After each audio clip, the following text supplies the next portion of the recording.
Today's podcast is supported by TRM. TRM enables compliance teams to accelerate business revenue and deliver actionable intelligence to regulatory and law enforcement stakeholders with leading attribution of severe risk categories.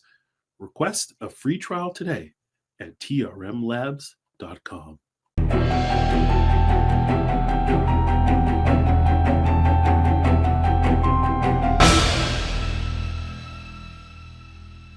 I'm Yaya Jata Fanusie.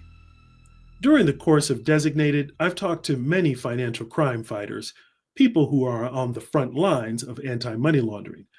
But I've yet to speak with someone who has lined up on the other side of that front. Ken Rijock is known as the Laundry Man. In fact, it's the title of his autobiography.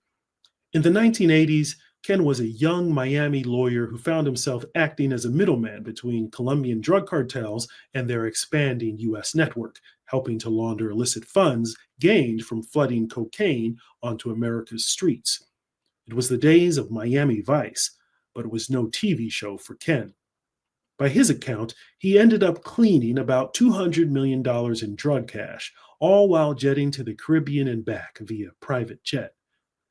Like many who chose that life, Ken got caught and wound up doing time in prison. But he turned his life around and decided to join the fight against the drug networks he used to support, going undercover for the DEA and testifying against the criminals he knew so well. Today, he uses his experience to help the government and financial institutions stay a step ahead of the launderers. Ken Rijock didn't start out seeking a life of crime. He was a college-educated young man who volunteered to serve in Vietnam. His journey reflects quite an amazing arc, and it shows us that it sometimes takes a money launderer to catch a money launderer. It's time to get designated with Ken Rijock. Well, Ken, you are a Vietnam veteran, but I'd like to start with your origin story. Tell us about where you grew up and how you made your way eventually to Vietnam. I'm the son of Russian immigrants, so that makes me a first-generation American. My family came here 100 years ago from what is now the Ukraine. And I grew up in suburban New York State in a tiny little town with about 5,000 people and from a conservative background, as you can imagine, being the child of immigrants. And I got my undergraduate degree in history at a college in New York. But I was forced to leave graduate school because, as you can guess, I grew up in the middle of the Vietnam War. So rather than, frankly, wait to get drafted, I enlisted in 1968. And by the middle of 1969, I was already in Vietnam. Only 4% of the people who served in Vietnam were college graduates. So it was a little bit of a learning experience for me, as you can imagine. I grew up in a rather sheltered family, so it was a reality check, as you can imagine. Anybody who goes to war doesn't come back the same. What experiences do you think sort of impacted your later life? Well, as you can imagine, most Vietnam veterans came back with some serious gripes against the United States because they thought the U.S. could have won the war and didn't. But more importantly, they basically came back as disaffected people. And as you can tell, they weren't well received by the population. But be that as it may, I had the benefit of an education. But on the other hand, like a lot of other people in Vietnam, I was exposed to what we call Agent Orange. Now, that's a defoliant that was sprayed on the jungle in which we all ended up breathing and frankly absorbing it in our bodies. So quite a few people who are Vietnam veterans are long gone with cancer. I'm one of the fortunate ones. But more importantly, there were other effects of Agent Orange that weren't discovered for years. And it probably was one of the reasons why I changed from being a rather conservative, pro-American person to somebody that became somebody who had a lot less than a moral capability than I had when I went in. Plus, I became a risk taker. What I learned about Vietnam was that After I came home, I found the Vietnam veterans were on two sides. They all became law enforcement officers, or they ended up as drug smugglers because Hmm. they didn't ever want to go back to a 9 to 5 job. They Hmm. more or less became addicted to risk. And if the ones that survived, you know, it became something that from years, as the years went by, they had more and more issues with, how can you get your dose of risk, which is all dangerous. But I guess what I learned for our future is working in Vietnam. I spent a lot of time in the field. I spent a lot of time on field operations, and I got to watch what was then called, guerrilla warfare, but is actually a type of warfare where you only seek to engage with your opponents on favorable terms. I like to think that a lot of the lessons I learned in Vietnam uh, are frankly things that I applied later on as a career money launderer. Well, what do you mean engaging them on favorable terms, and then how? Yeah, explain more. Okay, well, the problem with the Vietnam War was that your enemy would not confront you except on his terms. He would hide in the tunnels. He would only come out at night, and I learned from being exposed to that there's a way in which people fight wars frontally, and there's a way in which they do it asymmetrically. We talk about asymmetric warfare and we talk about terrorism and rebel groups, but my application of it was use those asymmetric principles in the practice of money laundering, and it was frankly highly effective for a decade. Walk us through your. I mean, you've given us a sense of your mindset, wanting to take a risk, but tell us about the age that you're in when you come back from Vietnam, and then how you sort of settle into the next stage of your life. Because I think you moved to Florida, so tell us about that. Well, when I was in the service, my parents moved to Florida, and of course, as soon as I got down there, I realized it was pretty much the tropical climate that I'd been used to for the last 400 days in Vietnam. So I was fortunate enough to get accepted at law school the first day of orientation. So I really didn't lose any time out of my life. Fortunately for me, the assistant dean at the local law school was a veteran of submarine warfare and had been a Naval Academy graduate. And he kind of took a shine to me and said, "Hey, we have a slot open. How'd you like to be a lawyer?" I Hmm. come from a family in which I'm only one of five people in my generation who all became lawyers, including my sister, who became a lawyer when she was 42. Hmm. So it's something that I fell into. Of course, a huge number of the people I went to school with had all just come back from Vietnam, too. Hmm. Um, Fortunately, while I was in law school, I ended up working at the only Miami law firm that had a branch in London and in New York. And when I graduated, I went to work there, and I was frankly dumped into the banking law division, whether I wanted to be there or not. So by that accident, I became knowledgeable about financial crime and also legitimate financial transactions. So you're in Miami, working at a very, an established law firm, dealing with banking. You're learning. What about your social network? So how are you again? Because you're a young man, young adult, fresh from Vietnam. Tell us about I guess the social network you developed and how things progressed. I'm still maladjusted. So I'm still looking for, I don't know if you want to call them thrills or high risk activities. So I go out and learn how to fly. I also take karate lessons. And I just still find myself to be somewhat, misplaced in society, What age are you around this time? mid to late 20s. Remember that the average age that somebody went to Vietnam was 19. I was 21 because I'd already had my degree, but I was the exception rather than the rule. Well, there came a time in my life when I ended up in a very high stress situation. My first wife lost her mother at a young age and frankly started delving into drugs in a very big way, which created chaos in my life and ended up with me, leaving home and out on the street and being in a major divorce situation. And that stress pushed me over the edge. I just shut down my practice of law. By then, I was practicing on my own, and I pretty much dropped out of society.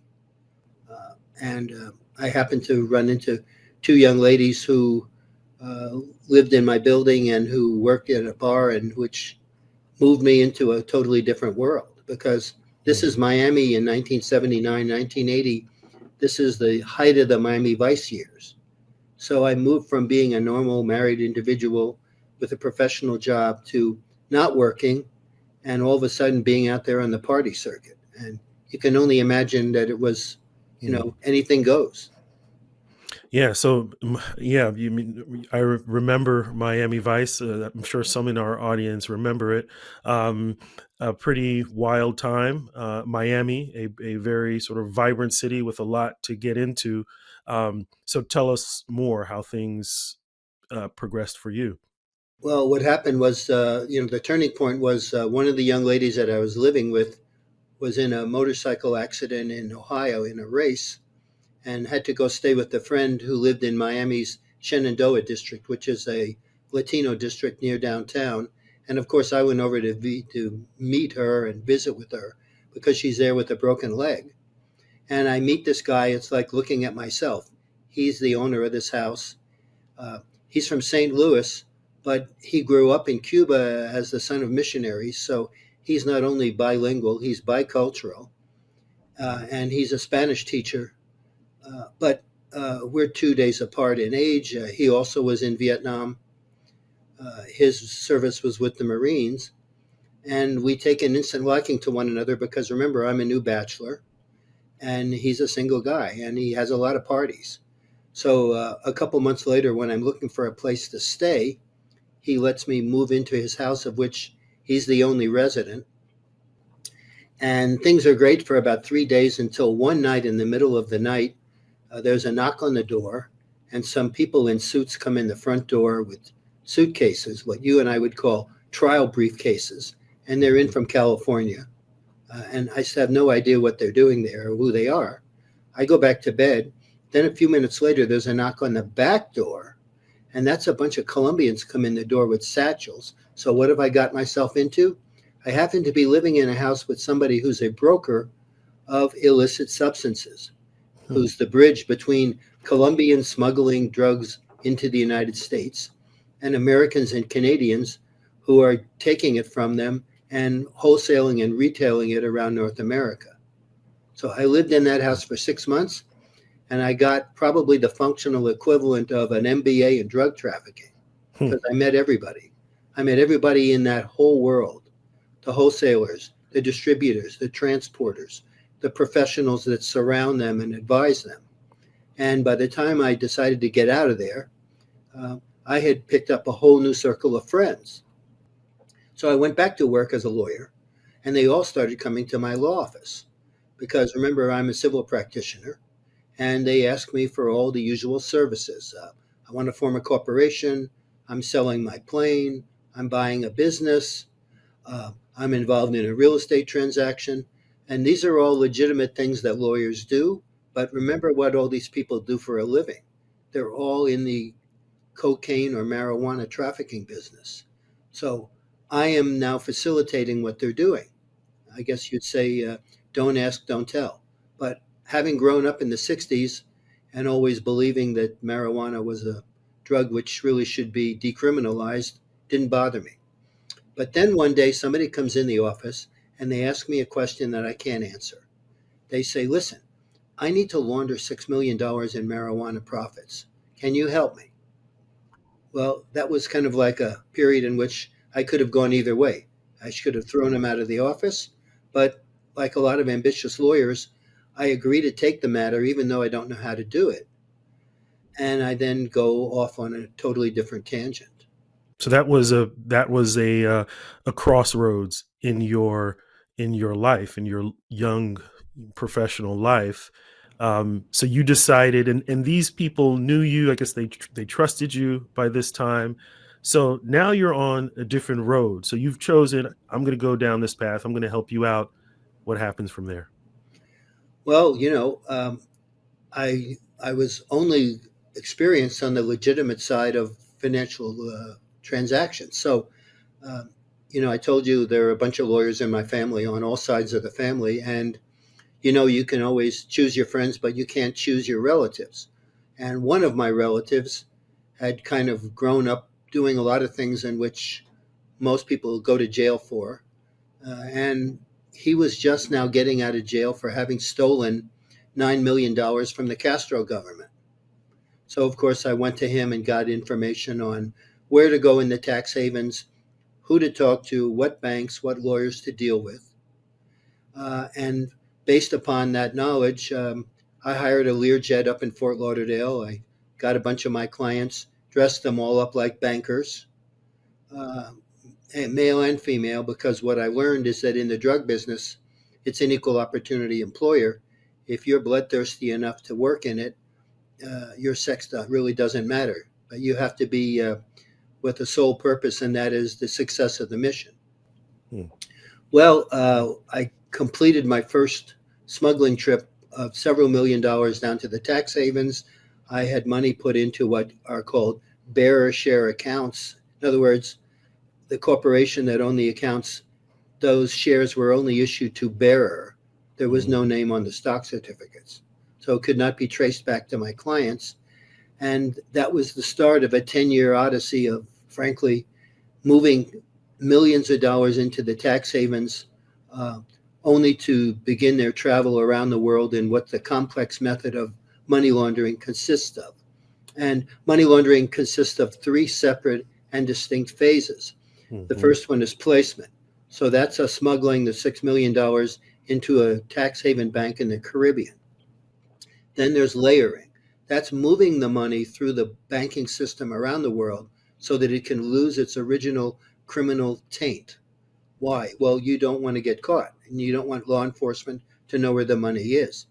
So in this case, here's some of this money getting transferred to Panama, which is, of course, another tax haven, and then to China, but not the People's Republic, Taiwan. Why? America doesn't recognize Taiwan. Then some of the money ends up going to the city, which is the financial district in London. Why? Well, maybe you need to set up some sort of bogus company, uh, which then will allow you to buy an office building in downtown Miami and borrow the money from your own shell company. And of course, you have now effectuated what's called placement, layering, and integration. Integration is where you actually invest the cleaned money in the peacetime economy so you can have a cash flow. That's, in a nutshell, how money laundering works. And that's why 95% of it never gets interdicted. And that makes me think, because you're doing this in the 80s. So was there any, resistance, danger? I mean, how easy was it to do this? Well, it's asymmetric warfare all over again, because what you're doing is you're taking advantage of the fact that our customs service collects duty on inbounds, and things leaving the United States have no tax consequences. So if you're prudent and careful about it, as I was never interdicted in a decade. Those seem to be businessmen going to a conference in another country. That's not to mean there wasn't risk. Uh, the risk is not in the actual uh, voyage itself. The risk is, let's say, somebody on your team, somebody who's a client, might get arrested in another matter and then might advise law enforcement how you're laundering money. If you're able to do this for so long, I mean, even before we get to how things changed, were you having any doubts? Were you having any fears, or was this all systems go, everything's all good? No, I was a 101% committed to what I was doing. I surrounded myself only with clients. Uh, I had a daytime job where I was practicing law. Everybody knew me as a real estate lawyer. But at the end of the week, I might disappear for a day and everybody said, oh, yeah, he went down to the Caribbean to gamble. Well, that's not what I was doing. I was every week in the Caribbean and every month in Europe. So I had two lives. I was a legitimate lawyer in the daytime. And then from time to time, I would put on my other hat and move cash, whether it was actual hard cash or financial instruments. While you're doing this and you're seeing the laundering side, you're not obviously there's the criminal activity that's happening to generate these funds. Um, but what was your relationship like with the folks that were doing the criminals? I mean, did they just instruct you? Was it one person that would just give you the instruction? I mean, how close were you to the actual illicit actors? Well, in that line of work, you only trust people who are also criminals because you can't deal with the legitimate world socially because they might be the ones to give you up. So you end up becoming in a very small, tight social circle of people who are all looking at life in prison if they get caught, including yourself. So it becomes a very narrow social world. But to the outside world, I'm a legitimate lawyer. I have a living girlfriend who's a police officer, and then later a police detective, and still later a police psychologist. So, I'm looking legitimate, but if you scratch under the surface hard enough, you find that I'm a career criminal. Hmm.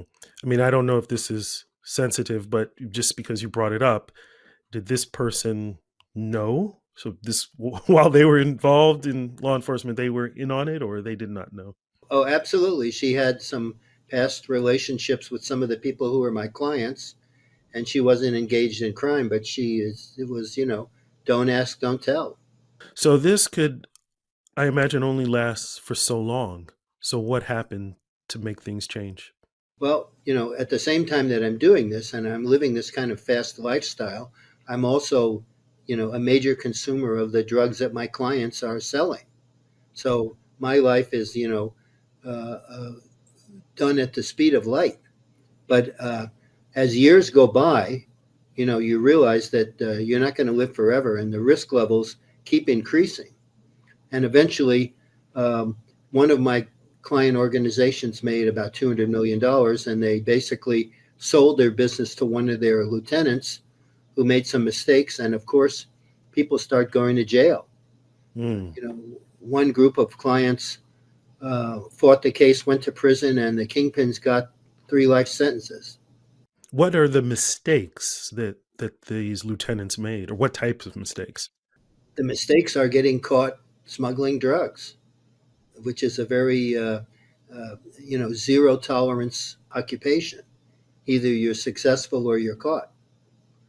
So one day I'm sitting in my office preparing for a commercial real estate transaction, and two people from IRS criminal investigations come in uh, and drop a subpoena on me to testify in another part of Florida against my clients, which I, of course, as you realize, I chose not to do. Did that raise an alarm? I mean, was so that wasn't unusual for you to say no? Yeah, I was hiding behind the attorney-client privilege, which is something that unfortunately lawyers do, whether their clients are clean or not. They're entitled not to give up confidences of their clients. So one day they came and picked me up and charged me with racketeering, which is basically the business of being a career criminal, which I was.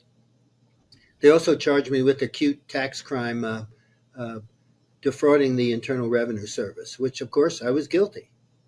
So after I was charged and I was looking at probably at least 20 years, if not longer, I decided that since I was in court because some of my clients had, of course, explained what my role was, that I was going to plead guilty and give up all the information that I had so that I wouldn't have a 20 years to life sentence. And after that was all over, I got a sentence of 4 years and I went off to a minimum security prison. Hmm. And of course, there goes my law license and there goes my reputation in the community. Can I mean even before we hear about your how things devolved from there? What was going through your head when this IRS CI, who we've talked about on the show before, so when they came and you realized this was it, what went through your mind? Well, nobody lives forever. And, I'm one of the lucky people to come back from Vietnam unscathed, except for mental issues. So therefore, it's just when it's your time, it's your time. I mean, I just assumed that it was going to happen sooner or later and that I wasn't going to die in my sleep in my 80s.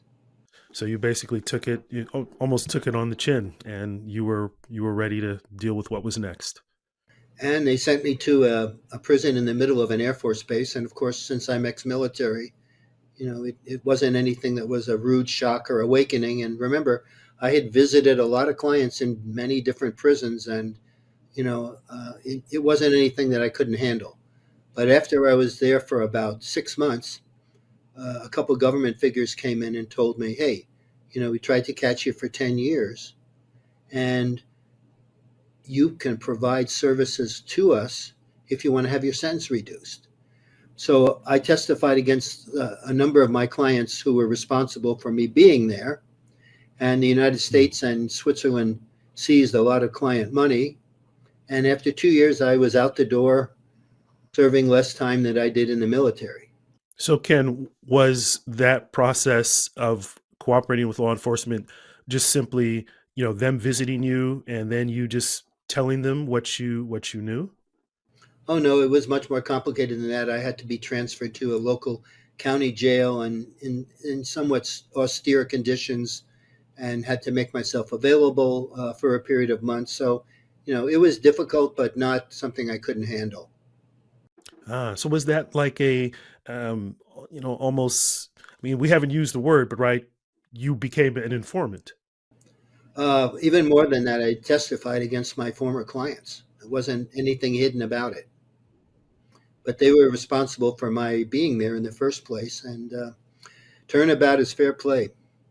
In our system, the only way that somebody can get their sentence reduced is if they give what's called substantial assistance, which results in somebody either being convicted or a lot of dirty money being seized. Hmm. How did former clients respond? Even if did you get to see any of them? I mean, obviously, when you're testifying. Oh, I ran into a bunch of them in prison, and I'd run into clients from before. That was the way that most of them were getting their sentences reduced too. It didn't make me such a pariah, especially since I was there because the clients had given me up originally, or some of them had. So at this point, you've decided to cooperate, reduce your sentence, and you're, working against the people that you were working with in the past. But at this point, what are your reflections? I mean, is this all just transactional? I mean, now you're older. Do you have a different outlook on life? What has changed?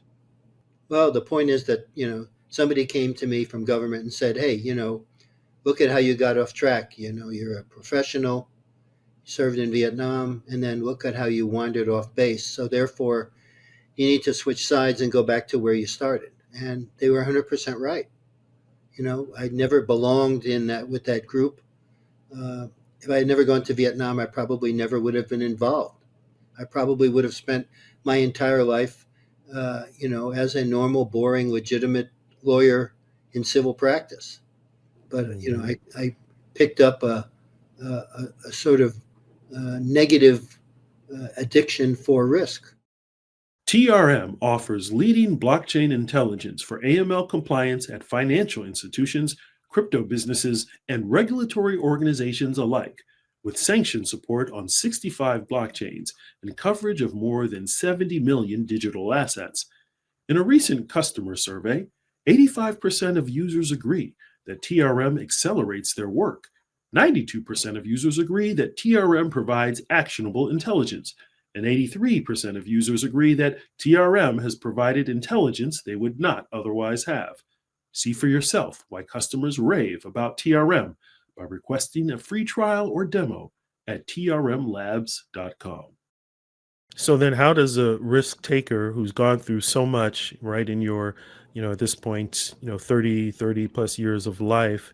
So when you get out, what do you do then? Well, then you're a pariah. You're outside the community. The lawyers won't talk to you. The bankers won't talk to you. But then 6 months later, somebody comes knocking on my door, and it's somebody else from law enforcement. And what he's saying is, "Hey, we tried to catch you for 10 years. How about you teach us how to catch people like you?" So one day I got on a plane, I flew to Daytona Beach, and I stood in front of 500 detectives, who, if looks could kill, they would have shot me on the spot because I was the enemy. But by the time the day was over, I got a chance to teach them how do you catch and how do you catch people who are money launderers and how do you conduct a successful investigation. So what I was doing was I was using my knowledge gained on the wrong side of the tracks for law enforcement's use. So that's how I spent the 1990s, getting Mm, on a plane, flying somewhere, and teaching people how to catch crooks. And at the mm, same time, of course, I have no legitimate occupation. So I'm serving as a paralegal doing research, whereas before I was a lawyer, with a huge income and all this disposable cash. And now I'm just an ordinary person drawing a paycheck. mm, But then 9/11 happens. And then my whole world changes because now I have something for not just the law enforcement community, but for the banks. Remember, mm, we have the USA Patriot Act. Uh, that law, which was miraculously put together in 60 days, had its roots in investigations that took place prior to 2001. I testified three times before three different committees of the US Congress in how to put together more effective money laundering laws. And a lot of that stuff ended up in the Patriot Act. So here's now, I'm all of a sudden, I am interested in the banks and they're interested in me. Why? Because I can teach them about the new world of compliance. And then one day I get picked up by a huge database company operating out of England and spend the next 5 years visiting 100 countries, teaching bankers how to be effective in anti money laundering. Well, that's a good point to actually double click on because you describe how in the beginning people were skeptical. Those police officers in Daytona Beach. So obviously you were able to show them that you had value. What were some of the key things that you were able to explain to them about how money laundering worked that they wouldn't have been able to understand without you?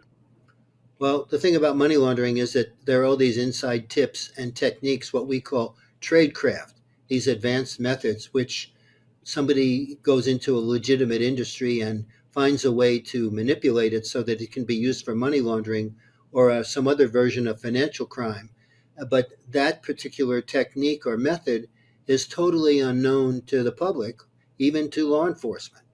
So by explaining how people create money laundering scenarios and explaining a lot of the ones that are in current use, I Mm. then was able to teach law enforcement and how to be effective. Hmm. And so you had that experience from the 80s and from the 90s. So now it's post 9/11. The financial system is changing. There's more scrutiny, the Patriot Act, et cetera. So what are your observations about the threats of money laundering since 9/11, since the environment has changed?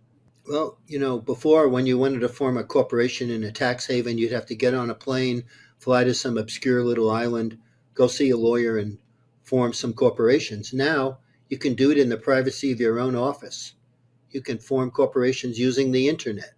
If you need information about things in the world that nobody knows about, you let your fingers do the walking. So if anything, it's easier to get involved in financial crime than it ever was because you have access to information, and information is king. So it's easier. But I mean, now we have more, the Bank Secrecy Act. There have been changes. I mean, obviously, the Bank Secrecy Act is older, but the changes that happened, post 9/11, uh, you know, don't they make it riskier for someone? I mean, if someone was, trying to do what you were doing back in the 80s, wouldn't it be hard? Wouldn't that part of it be harder because of how banking has changed? Well, the penalties are harder, but remember that the people involved in financial crime, uh, they are lawyers, accountants, financial services professional, even doctors, people who see that there is such a huge profit to be made, not just for their clients, but for them. And they are sharp and they have an infinite budget and they know that they can run rings around law enforcement regulators and bankers because they stay up nights and weekends just to beat the banks. Remember, they're always on duty. They're always scheming and coming up with new methods, and they'll use, abuse, and lose a particular technique and move on to something else. And the bankers don't figure it out for 2 years, and it's 3 years before law enforcement comes and seizes funds. So Mm. people can get involved in these matters fast, efficiently, and in breaking new ground where the bankers are 9 to 5ers. Uh, they're not scheming day and night to find ways to beat the system, but the money launderers are. So it sounds like you have to think like a money launderer. You have to think like a criminal in order to prevent, becoming a victim to them, um, or a victim of them. Now we're in 2025. What are the new sort of risks, or I'm sorry, what are the new risks or techniques that you see on the horizon with money laundering? Well, we have, unfortunately, we have a totally unregulated industry called cyber currency, cryptocurrency. Issues with something that actually doesn't have a stated value is highly speculative and volatile, and which can be abused and manipulated to launder money outside of the banking system. Remember that it's only within the financial system that we have decent regulation, and money launderers will go into some other industry and abuse the hell out of it and move on. So, there are all these new issues and new problems. We have artificial intelligence. Well, while the banks are saying that that will help them with their investigations, what makes you think that people in the other side of the coin aren't doing the same thing? Just an illustration. People Mhm. in that line of work are technically light years ahead of the legitimate business world. Back in the early 1980s, my clients who were drug traffickers were already using email when nobody even knew what email was. They were using Radio Shack computers to store their data, going paperless when everybody else was using hard copies. So you can only imagine how far in advance they are now by acquiring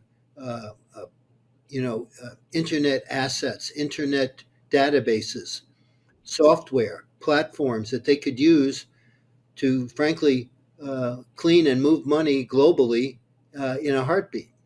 Yeah, so the criminals are always, it seems, the early adopters of these new technologies. So I can see that. We've talked about some of these issues on designated, but I'm also wondering about just the international environment because you talked about tax havens, and front companies. What's happening in the international environment that illicit actors are taking advantage of? Well, the most obvious one is that you can totally change your identity. There are a number of countries uh, which, for the reasons that they wish to increase their income, will sell you their passport, their nationality, and their citizenship. And along the way, you might end up with a new name, a new birth date, a new birthplace, and all the identifiers that most people will not be able to find you at because you're no longer somebody from Russia, you're somebody from the Caribbean, and you can practice whatever financial crime you want to with impunity. Hmm. The only way that you can actually identify somebody is through facial recognition software. Only if you can look at their face and make them as their real identity will you ever be in a position to know who you truly have.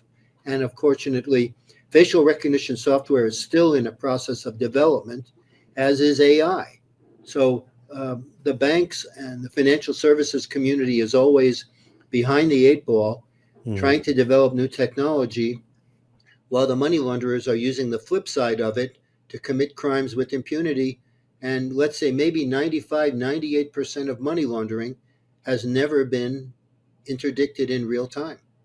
With these programs where you can, I guess, get a new passport, just to sort of edify our viewers who maybe aren't familiar with this, which countries offer this?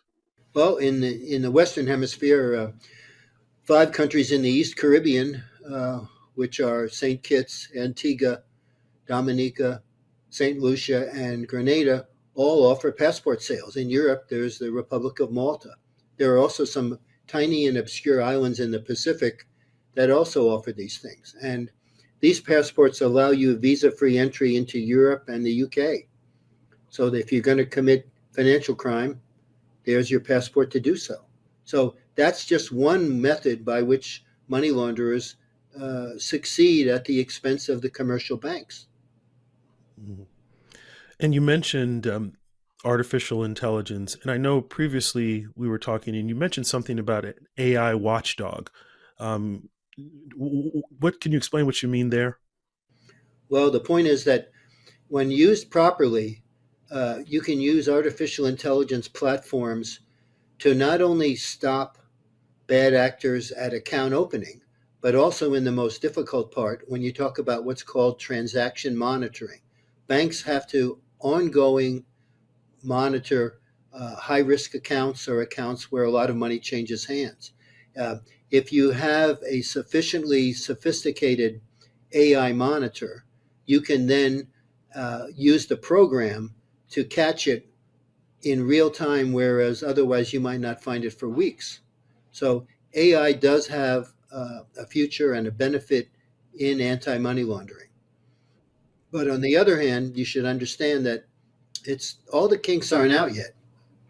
We have a number of very high profile cases where lawyers used AI to do legal research, and the AI program, when it couldn't find an answer in existing case law, actually created it from scratch.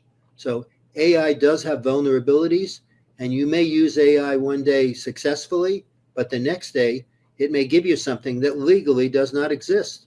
Then what do you do? Mm-hmm.